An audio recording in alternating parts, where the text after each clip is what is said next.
He publicado ya más de 300 primeras ediciones de libros ilustrados de gran formato, en donde deben haber participado no menos de 400 o 500 escritores y varias decenas de fotógrafos en distintas partes, en distintos momentos de la vida.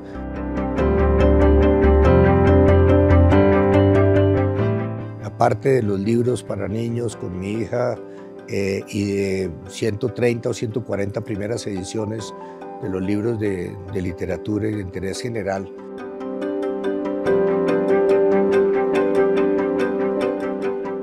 Pues son muchas las experiencias que he tenido con gente interesante, porque la gente alrededor de los libros es gente interesante, es gente culta, es gente ingeniosa.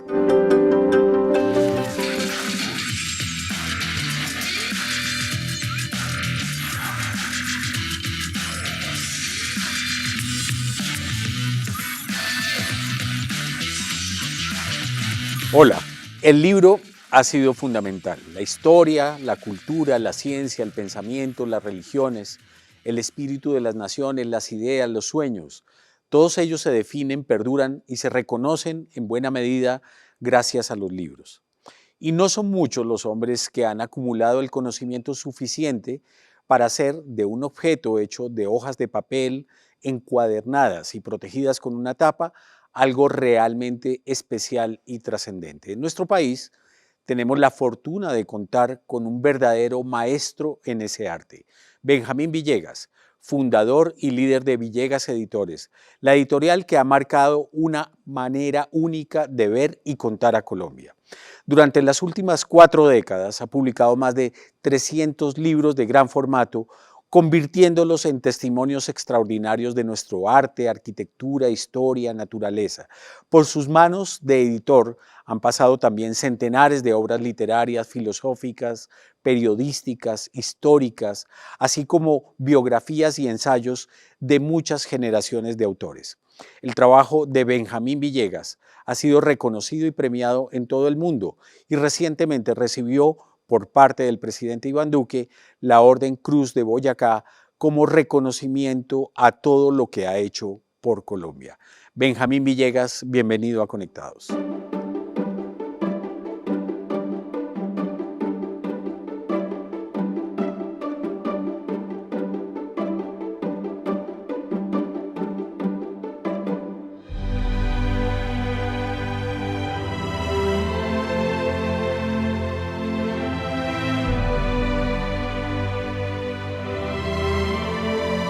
La primera vez que vine aquí al Gimnasio Moderno, vine por ahí trajo mi papá como a los 4 años, a conocer a don Agustín.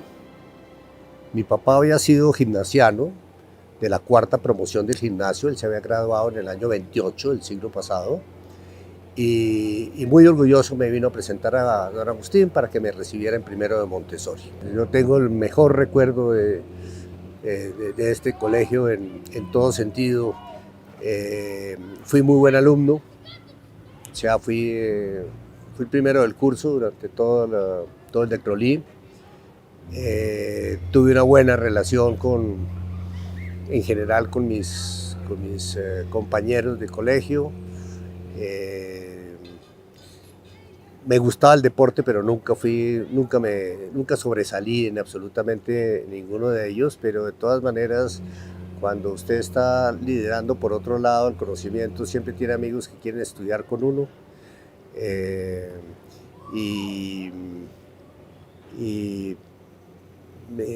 Me quisieron mucho las profesoras. Benjamín, cuéntanos un poco de los maestros y de la educación que recibiste. ¿Cuáles fueron los maestros que te marcaron de una manera profunda y que fueron, digamos, de alguna forma delineando tu perfil, si de alguna manera el primer contacto con algunos rasgos de la vocación que tú tenías relacionada con los libros, con el diseño, con el arte, con las humanidades? ¿Cómo recuerdas esa parte? Bueno, a mí la persona que más me influyó, y hablemoslo desde el Decrolí, pues fue don Agustín Nieto. Y de alguna manera, don Agustín la vida cuenta, como era tan buen alumno, pedía o buscaba que algunos niños se vincularan con la rectoría y con su biblioteca, ayudándole en lo que él llamaba el centro de documentación. Entonces yo en Decrolí fui uno de esos muchachos o niños escogidos por él para que fuéramos a ayudarle a coger los recortes de prensa que él recibía de revistas, que marcaba de alguna manera, recibía de revistas y de periódicos de todo el mundo y en todos los idiomas. Un personaje que hablaba, creo que debía hablar unos 4 idiomas, o 5, de pronto latín también. Y entonces le íbamos a ayudar a hacer recortes y a ir pegando en unos álbumes que deben seguir existiendo en la rectoría del gimnasio y que creo que es un documento importante de toda una historia de una vida del país. Entonces ahí tuve ya un contacto muy importante con lo que era una muy buena biblioteca, que ya lo había tenido cuando estaba más niño con la biblioteca de mi abuelo materno, que era un intelectual, un escritor, un periodista importante, cuya foto, en mi WhatsApp aparece una foto que yo debo tener unos 4 o 5 años pasando un gran libro ilustrado en el piso ahí en la biblioteca de mi abuelo. Entonces, en términos del gimnasio, ahí tuve un primer gran contacto con lo que tiene que ver con los libros y la intelectualidad.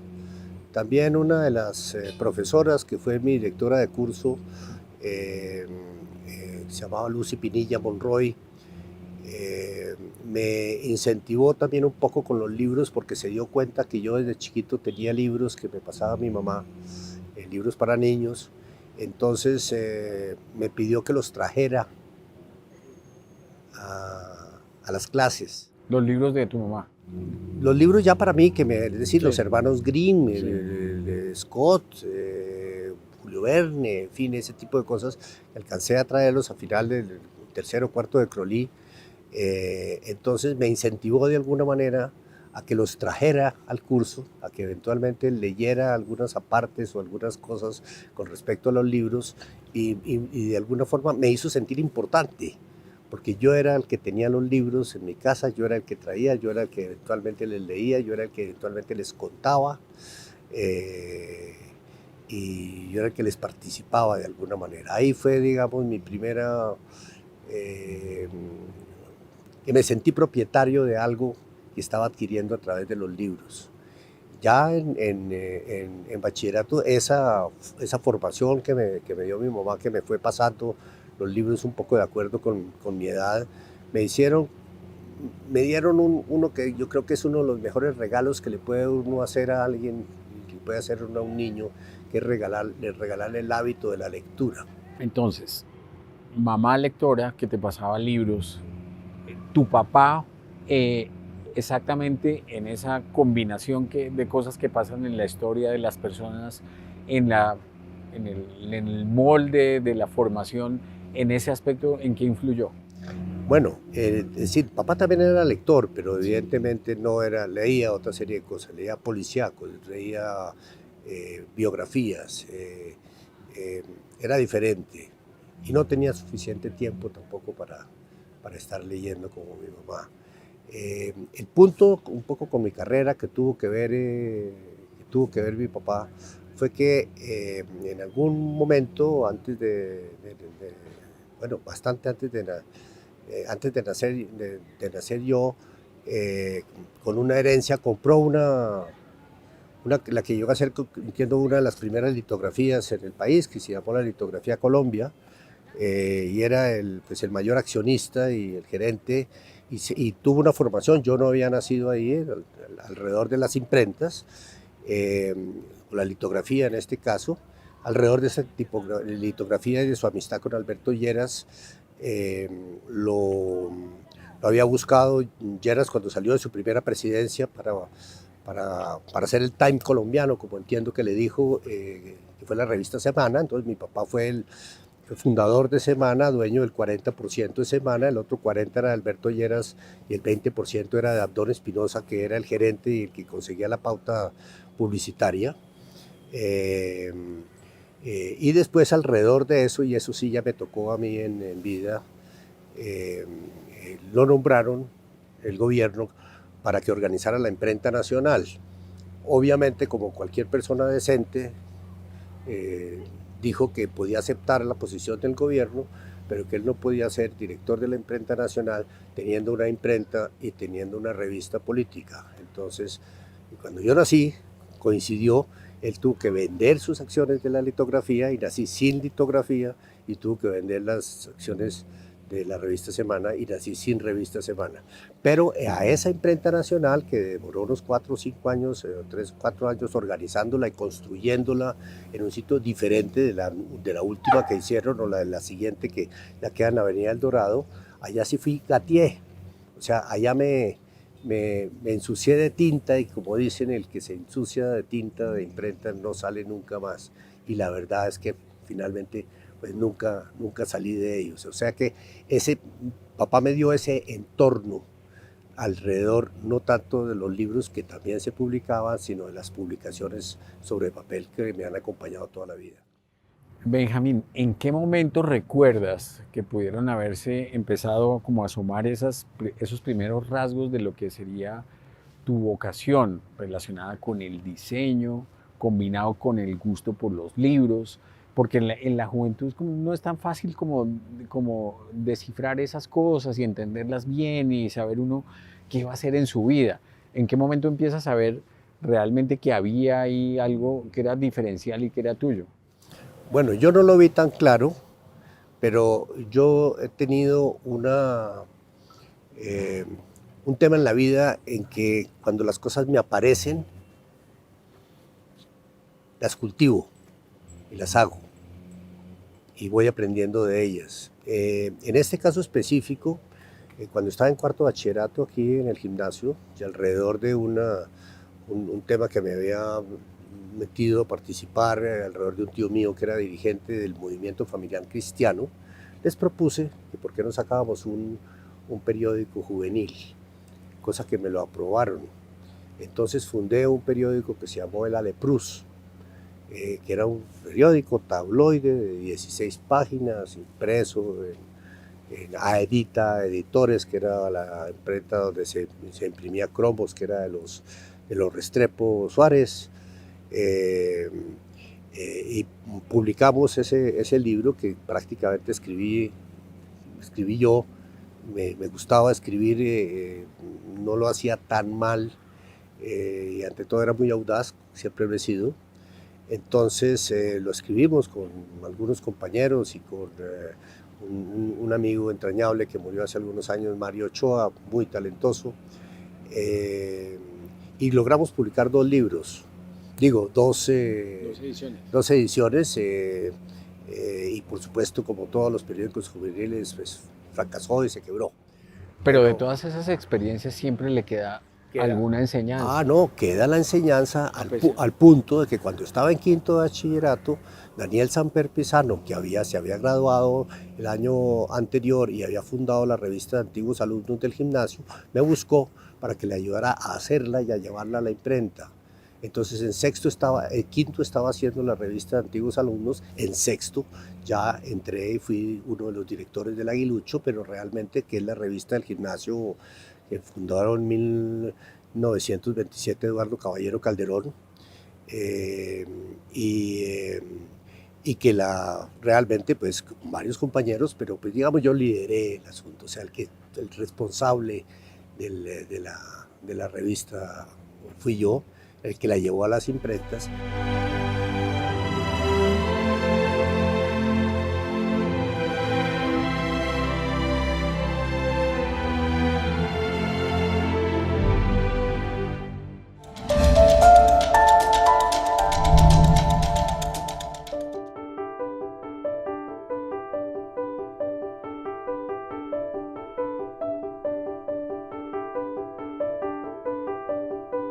Yo he dedicado buena parte de mi vida a producir libros objeto, pero no me cuento la mentira de que lo más importante es la forma, sino lo más importante de un libro es el contenido escrito, el mensaje, lo que le permite a uno aprender, lo que le permite a uno reflexionar, lo que le permite a uno recibir un mensaje, un conocimiento y una vivencia. Ahora, ese conocimiento, por fortuna, ha encontrado en el libro el ámbito, el elemento para poderse comunicar y llegar a la gente, y ahí tenemos, pues, es decir, ya 2000 años desde los códices. O sea, yo pienso que, es decir, el libro como libro tiene 2000 años desde que se comenzó a encuadernar. O sea, es lo que hace a un libro distinto a una serie de hojas sueltas o unos papiros o unas pieles con una serie de mensajes, es el hecho de que haya tenido una serie de hojas que están a su vez encuadernadas. Razón por la cual, si algo cuido en Villegas Editores con sus libros, es la encuadernación.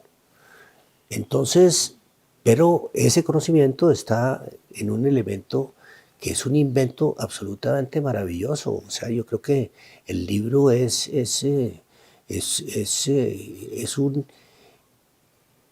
un vehículo, pero a su vez es un objeto de inmenso placer. O sea, es decir, el hecho de poder uno pasar una serie de páginas, el hecho de poder uno detenerse, el hecho de poder uno, si lo hace o no lo hace, yo lo hacía antes, ya no lo hago, subrayar,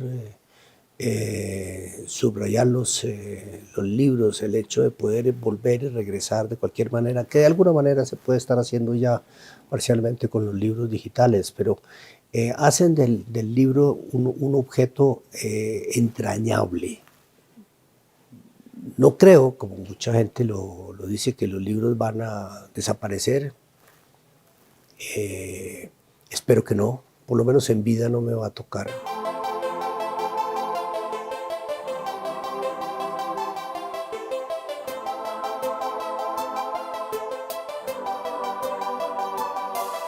Benjamín, ¿en qué momento nace Villegas Editores?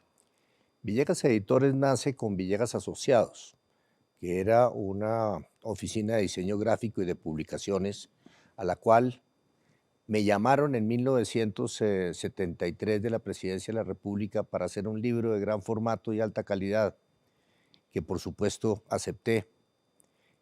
Y a raíz de ese libro me comenzaron a llamar, que los 100 años de la empresa colombiana de seguros, que los 50 años del gimnasio femenino, que los 10 o 20 años del SENA, ya no recuerdo bien, en fin, distintas, y me buscó Ivonne Nichols con la idea de los libros de la colección de seguros Bolívar, que arranqué con ellos.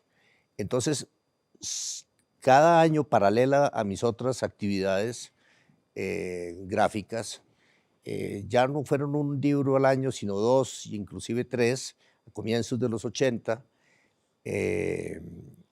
muy entusiasmado. Evidentemente era lo que más me estaba gustando hacer, no era lo más rentable ni lo productivo, lo otro era productivo, era la publicidad, era todo lo que tenía que ver con ese diseño ligero y rápido de publicaciones. Hasta un momento en que con mi esposa Clara Lucía Salazar tuvimos un inconveniente, porque en el año 81, 82 ya quise empezar a poner los libros en las librerías para que, es decir, pudieran acceder al público, no solamente a través de los obsequios de las instituciones que me contrataban los libros. Y en uno de esos casos que desarrollamos un libro maravilloso que se llamó Rostros de Colombia, cuando fui a decir que yo quería imprimir un número adicional de ejemplares para ponerlos al mercado, me dijeron que no, que los derechos no eran míos, que los derechos eran de la institución y que el libro era exclusivo para sus clientes y amigos. En ese momento nació Villegas Editores. En ese momento, con Clara Lucía, nos dijimos, un momentico, no podemos seguir haciendo libros por encargo en que nos paguen unos honorarios, sino vamos a montar una editorial en la cual desarrolla unos proyectos, que vende como proyectos, conserva los derechos y puede entonces distribuirlos y manejarlos como bien lo puede. Y coincidió esa circunstancia muy afortunada con que el presidente Belisario Betancur me encargó 7 libros a finales del gobierno. Entonces eso me copaba absolutamente mi producción y llegamos entonces a la conclusión de que realmente en esos libros y en ese Villegas Editores estaba primero el mayor placer, lo que más me gustaba hacer.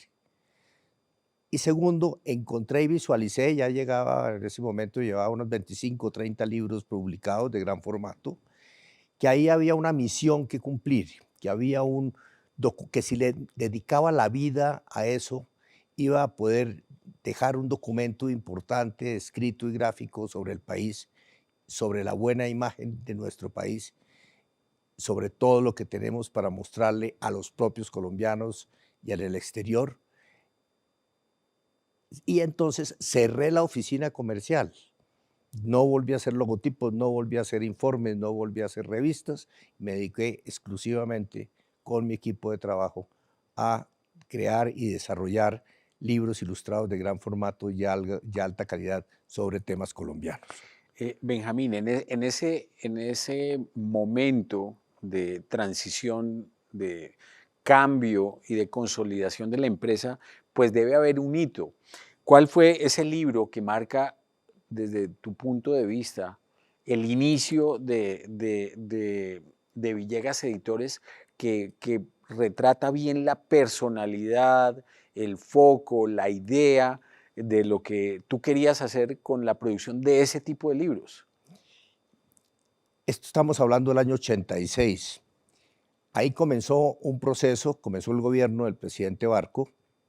Apareció en la alcaldía de Bogotá un personaje de quien fui muy amigo, que era don Julio César Sánchez, como alcalde de la ciudad, y se venía en el año 88 los 450 años de fundación de Bogotá. Entonces, visualicé ahí una posibilidad muy importante de hacer algo por la ciudad. Estructuré con la Fundación Misión Colombia un equipo para hacer la historia de Bogotá en 3 volúmenes que apareció en 1988. Comencé otra serie de libros, uno de ellos, ese hito emblemático que se llamó El Encanto de Bogotá, en el cual invité a 20 personas importantísimas, pues desde los expresidentes Lleras Restrepo y Lleras Camargo y Álvaro Gómez y Germán Arciniegas y las grandes personas que me escribieron una página de qué era El Encanto de Bogotá, y le busqué esos ángulos bellos, representativos, positivos, enamoradores de la ciudad, y creo que en ese libro fue donde definí exactamente cuál era la calidad de libros que quería hacer y cuál era ese mensaje que de alguna manera quería tener.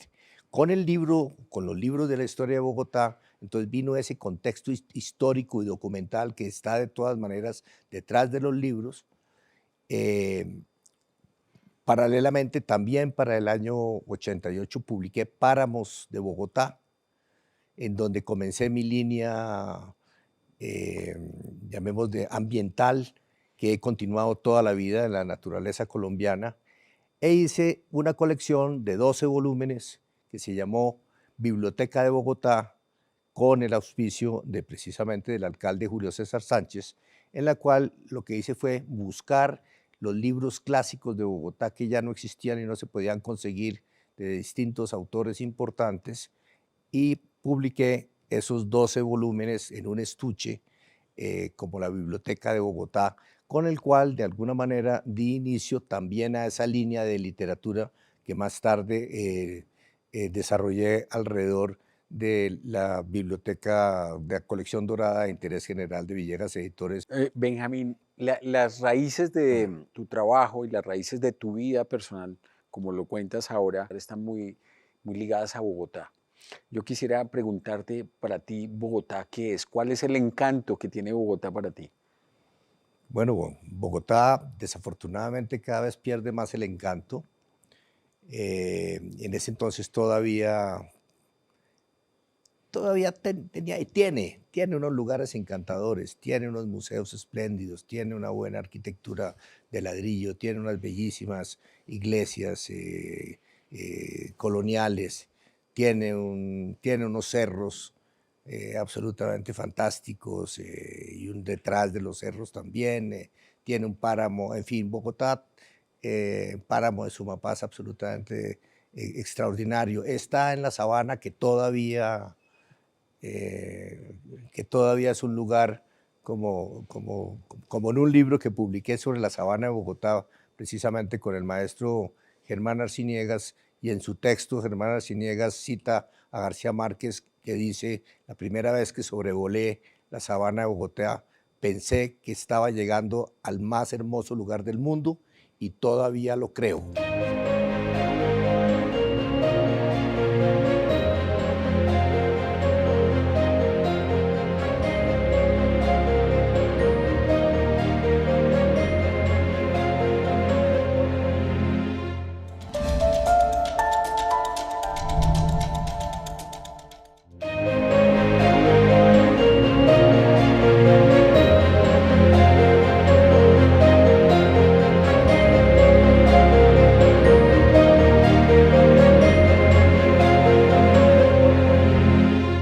¿Por qué la Universidad de los Andes? ¿Por qué arquitectura? ¿Cómo fue esa decisión?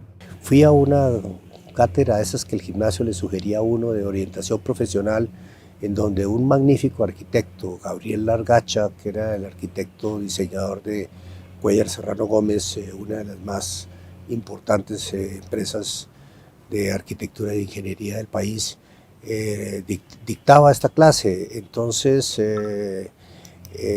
al final me le acerqué, él sabía quién era yo, había sido amigo de papá, conocido de mamá, y establecí una relación, me preguntó un poco sobre todas mis cosas, mi vida, un poco una conversación como con la que estoy teniendo con usted, y me dijo: mire, no quiero intervenir en su vida, pero yo siento que usted es una persona perfecta para estudiar arquitectura. La arquitectura es una carrera liberal, es una carrera que le da muchísimas oportunidades de aprender, que le abre una serie de perspectivas. Solamente a usted, con que le abra la perspectiva a las 3 dimensiones, le está abriendo no solamente las 3 dimensiones espaciales de una edificación, sino, es decir, le abre el mundo en muchos aspectos. Ojalá llegue a ser un gran arquitecto, pero conozco muchísimos importantes arquitectos que no han ejercido finalmente la arquitectura y que han sido magníficos en otra serie de áreas del conocimiento posterior. Usted lo que debería estudiar es arquitectura. Y yo creo que me hizo un gran favor. Entré a una carrera maravillosa. Entré a la Universidad de los Andes por todo lo que yo sabía, ya que el gimnasio había tenido que ver con la Universidad de los Andes y con la fundación de la Universidad de los Andes.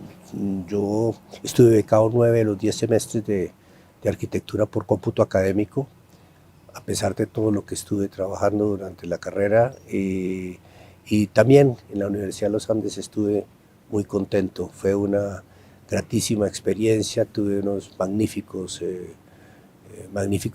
profesores y salí con una serie de perspectivas, inclusive de posibles becas, la SPAO para ir a Francia y otra cuestión de la Fulbright, en fin, que había que cultivarlas, en fin, y haber continuado mi carrera, pero en fin, pero la vida me tenía preparada el camino de la edición.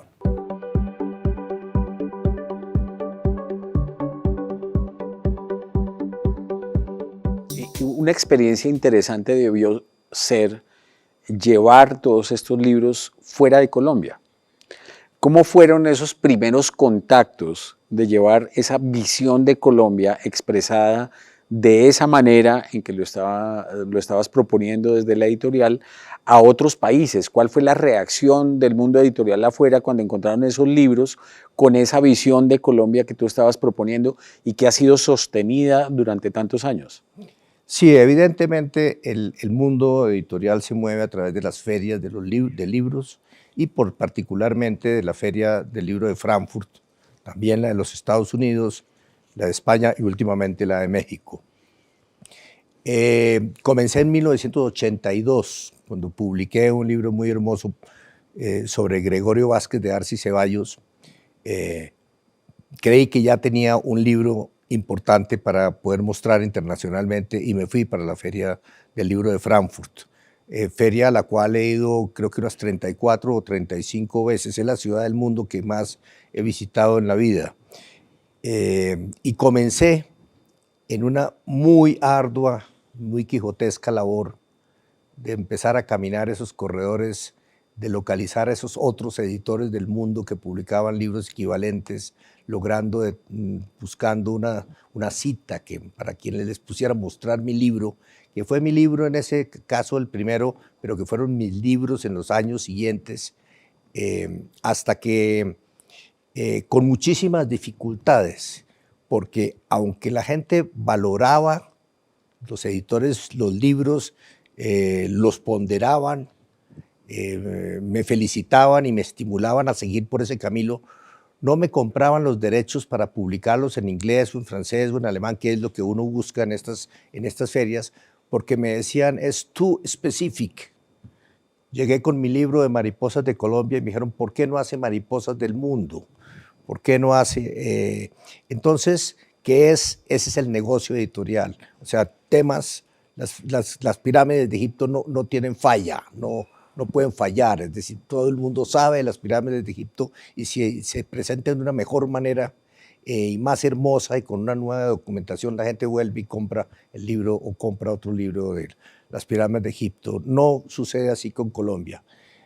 Sin embargo, ya en 1989, o sea, 7 años después de estar maleteando infructuosamente, tratando de vender los derechos, logré que Rizzoli International Publications de Nueva York se interesara por mi libro de la bambusa guadua y me comprara los derechos para publicarlo en inglés, como en efecto se publicó. O sea, quitaron el logotipo de Villegas, pusieron el logotipo de Rizzoli, manejamos conjuntamente la traducción que yo realicé, pero que ellos supervisaron, y salió ese libro.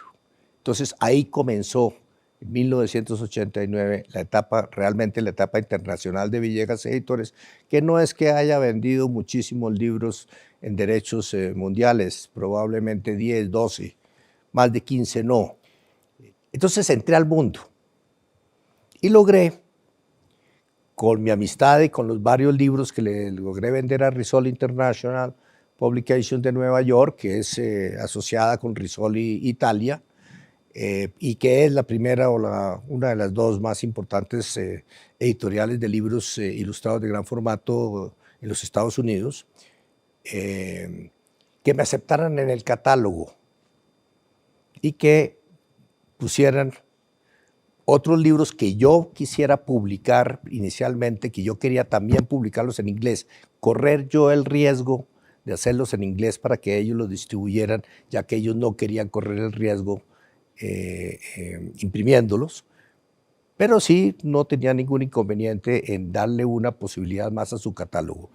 Y comencé a distribuir ahí. Posteriormente logré que me comenzaran a distribuir los libros más sobresalientes que publicaba también en español, porque querían de todas maneras tantear, o sea, me utilizaron para ir tanteando un poco ese mercado de los libros ilustrados dentro de la colonia hispana de los Estados Unidos.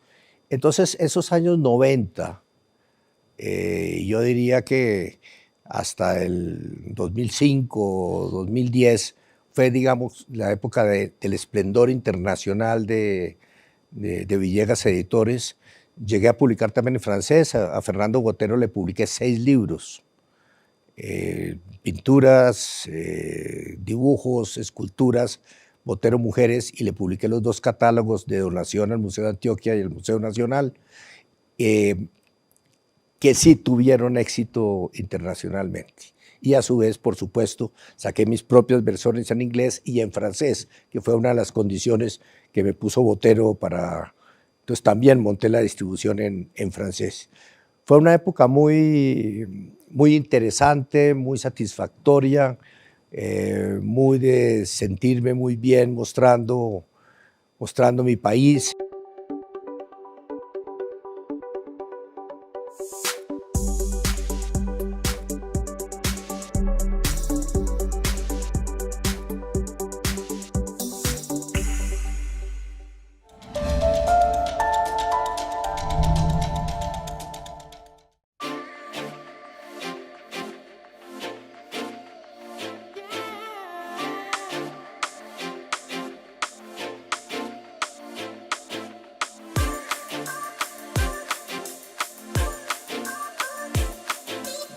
Los libros digitales apenas en este momento estoy estudiando la manera de hacerlos porque existen varias maneras.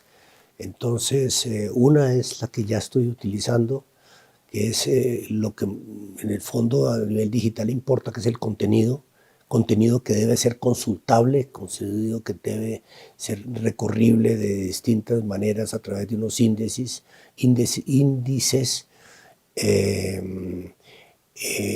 Y otros, los libros que a su vez son los digitales que pueda uno pasar y verlos, pero que dependiendo en los computadores pues no puede uno ampliarlos, en fin, para poderlos leer. Estoy en ese punto. Pero evidentemente hay una cosa en el papel, hay una cosa en el placer del libro impreso, en el olor de la tinta, en la forma como está ocupando uno las manos, en el desarrollo del tacto, porque además los papeles existen de distintas calidades, las encuadernaciones son distintas, en fin, que resulta irreemplazable. Aunque, como lo dije al comienzo, lo importante en un libro es el contenido de lo que dice, de lo que se quiere decir. Y si eso, en el fondo, como me dice la gente, es que la gente ya está leyendo menos libros sobre papel, yo respondo que lo importante es que lea, porque como lo hablamos al principio, a mí me regalaron en mi casa y en mi colegio el hábito de la lectura. Y ese hábito de la lectura hay que seguirlo siempre, bien sea a nivel de papel o bien sea a nivel digital.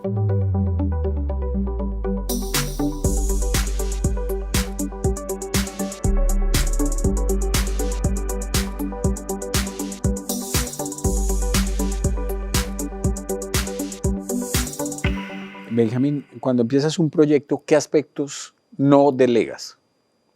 El diseño.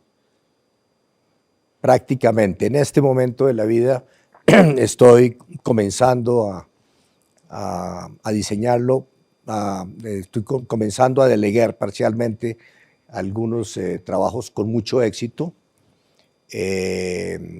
Estoy en este momento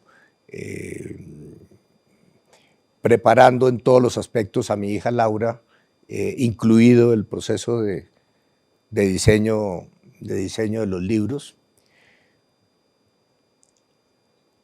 Y la idea primaria, aunque a veces siempre he dicho que las ideas están en el aire, o sea, el problema no es hacer la idea, tener uno la idea de que hay que hacerle un libro de artesanía a Colombia. El problema es cómo y cuál es el libro que se va a hacer. Entonces, esa orientación editorial, esa estructura, ese plan de temas que es la base fundamental de cualquier trabajo, no es tanto que no lo delegue, pero es el que más gusto me da, lo mismo que sentarme a diseñar, y que por supuesto lo comparto, porque lo que yo hago es que conformo un equipo profesional. Yo no sé de aves, pero he hecho 5 o 8 libros de aves. Yo no sé de suficiente historia de botánica, pero conformo un equipo con 8 PhDs, 4 colombianos y 4 españoles para hacer los libros de la expedición botánica.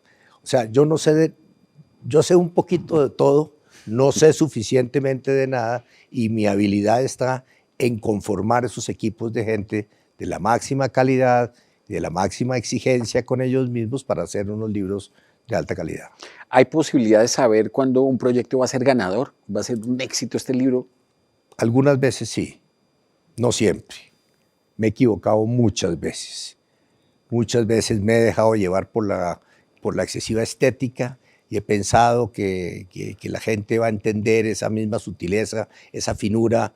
No me refiero en la factura, sino en el tipo de imágenes, la poesía que hay detrás de muchas imágenes, y me he equivocado muchas veces. Y hay algunos libros que son ganadores, o sea, yo sé positivamente que los libros de cocina de mi hija María son ganadores, eso no hay ninguna duda, y el que voy a publicar este año va a ser fantástico. Entonces, o los libros de las casas, o los libros de los parques, o sea, hay una serie de temas coyunturales muy importantes. En la medida que se vuelve uno más específico de algo, el ámbito de interés es muchísimo más reducido. Ya estoy hablando del mercado nuestro, no estoy hablando del mercado internacional, pero los hago todos. O sea, es una batalla en la cual con algunos se triunfa en un resultado económico, con otros no se triunfa. Entre ambos permiten que la compañía siga, pero la obra sí, todos son buenos. Entonces, que eso es lo que finalmente me interesa. Benjamín, la relación del editor con el autor puede tener acuerdos, pero puede tener desacuerdos. ¿Cómo ha sido en su caso esa relación con los autores? ¿Ha sido fácil? ¿Ha tenido conflictos? ¿Depende del autor? ¿Cómo ha sido eso? ¿Y cómo lo maneja? Pues es que hay dos líneas. En la colección de literatura, en la cual publiqué su libro, el mérito lo tiene el autor. O sea, le entrega al editor material. Entonces el editor lo acepta o no lo acepta y hace unas reglas del juego, pero es el texto del autor. En el caso de los libros de gran formato, ilustrados de gran formato, digamos que yo no puedo pretender ser el autor de todos, pero la idea sale de aquí. Entonces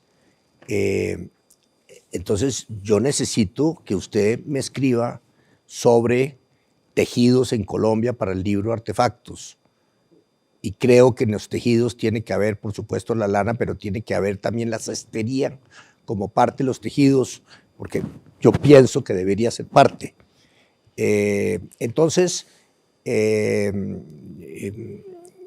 yo quisiera dividir el libro de las aves por regiones, o lo quisiera dividir por alturas y climas. Entonces, esos autores son al revés. O sea, hay una solicitud de un texto y hay de alguna manera, una idea preconcebida.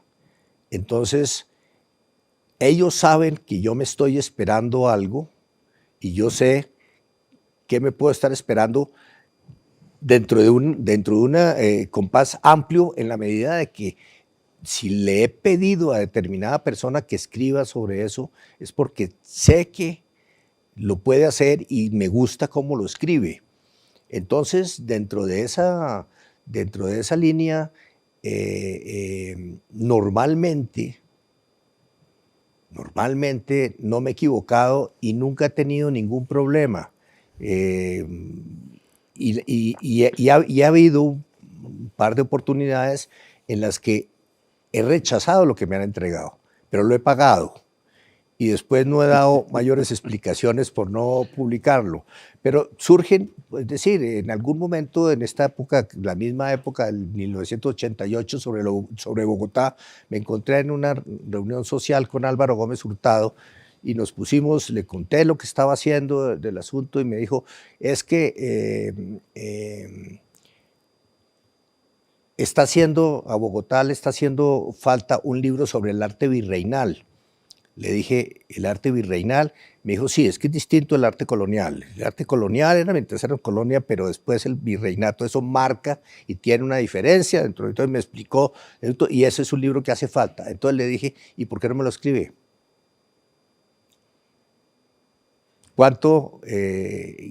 cuánto tiempo le llevaría y cuánto me cobraría, ¿no? Y lo escribió, se llama Arte Virreinal en Bogotá.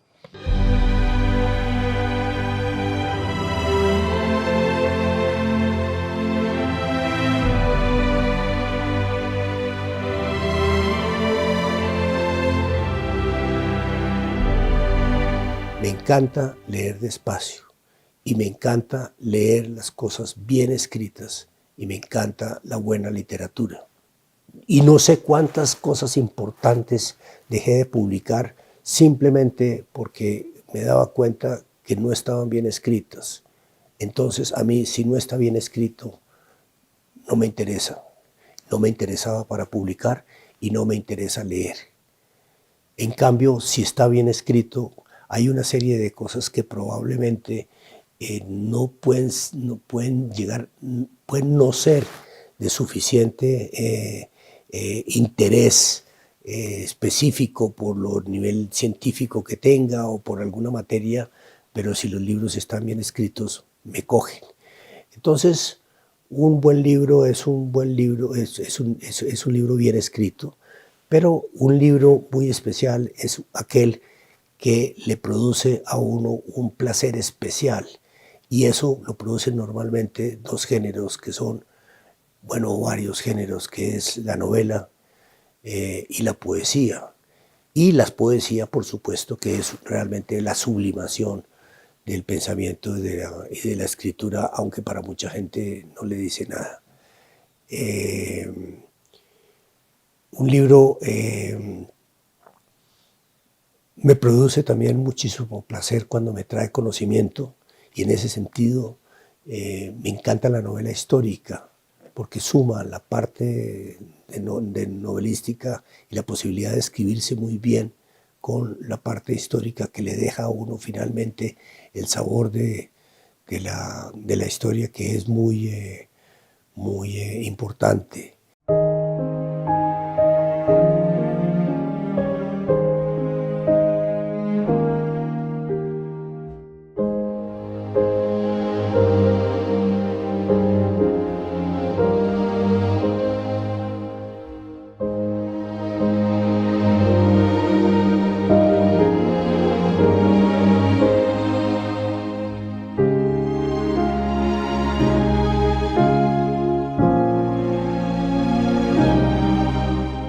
Benjamín, ¿cómo ha sido el aporte, porque lo has mencionado aquí a lo largo de esta conversación, el aporte de tu familia, de tu esposa y de tus hijos en toda esta historia de Villegas Editores? Bueno, el aporte fundamentalmente en su origen y durante toda esta etapa ha sido de Clara Lucía Salazar, mi señora, quien ha estado siempre al lado mío, siempre me ha apoyado, entre otras cosas en situaciones críticas, porque es que el tema del libro no es un tema fácil. A partir de cierto momento, mi hija María se vinculó con Villegas Editores, ante todo como autora, con una creatividad absolutamente fantástica y es la persona que ha producido los bestsellers que hemos tenido en Villegas Editores. O sea, el libro de cosas de niñas que publicamos hace unos, no sé, 14, 15 años,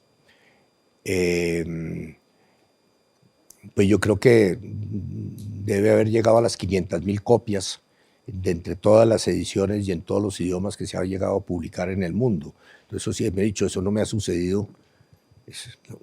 Y con ella, pues le apoyé y me aportó unos 25 libros para niños y para jóvenes, magníficos, 5 libros de cocina para niños y otros 7 libros de cocina más, desde que llegó de estudiar alta cocina hace 22 años, y en algún momento me estuvo ayudando a manejar la editorial y ante todo una operación que tristemente tuve yo que reversar, que fue montar librerías en distintos lugares. Llegamos a tener 5 librerías que económicamente comenzaron a ser un desastre y me tocó echar para atrás el proyecto con todo lo que significó en términos de dolor filial por parte de María, que era, mejor dicho, eché para atrás toda una serie de iniciativas muy valiosas, muy lindas, pero inmanejables. En este momento, ya lo mencioné, mi hija Laura entró a darme un apoyo magnífico en todo sentido, y le estoy entregando todo mi conocimiento para que de alguna manera haya quien, si quiere, pueda continuar de alguna manera la obra. Y por su lado, mi hijo Camilo ha estado, como artista plástico que es, relacionado conmigo ante todo en cuestiones de diseño, y sin haberse vinculado en términos de ayudarme con la página de internet, en términos de ahorita ayudarme al montaje de la presencia de Villegas Editores en las redes, en fin. O sea, en este momento de la vida puedo decir con inmensa satisfacción que los 3 hijos están cercanos y están muy alrededor de la editorial, cosa que me tiene muy complacido. Finalmente, Benjamín, ¿has pensado en publicar tu propio libro? ¿Has pensado en contar esta historia, en mostrar de alguna manera en uno de tus propios libros lo que ha sido Villegas Editores y tu vida? Me han dicho con muchísima frecuencia a veces que cuento anécdotas de cada uno de los libros, como pudo ser lo que acabo de contar de Álvaro Gómez, que a su vez tiene toda una serie o como pudo ser el tema con Germán Arciniegas, que me han dicho que yo tengo que escribir eso. No sé a quién le interese. Y recientemente, cuando digo recientemente, fue que me invitaron a una entrevista para celebrar en la Sociedad de Mejora Giornato de Bogotá, para celebrar pues una condecoración que me puso el presidente. Me hicieron una entrevista y les conté la historia, las historias que sabía de la Sociedad de Mejora Giornato, precisamente, que la mayoría no la sabía nada, y se paró un amigo y me dijo: si usted no escribe eso, se pierde, tiene que hacerlo. Entonces me senté hace 2 semanas y comencé a escribir algo, pero el tema es que es un tema de tiempo, y yo sigo trabajando como cuando tenía 30 años, y escribir bien hay que hacerlo con calma, a conciencia. En fin, no lo sé, pero sí, ya está la inquietud sembrada. Eso es lo importante. Benjamín, muchas gracias por haber aceptado esta invitación. No, muchas gracias a usted, Álvaro.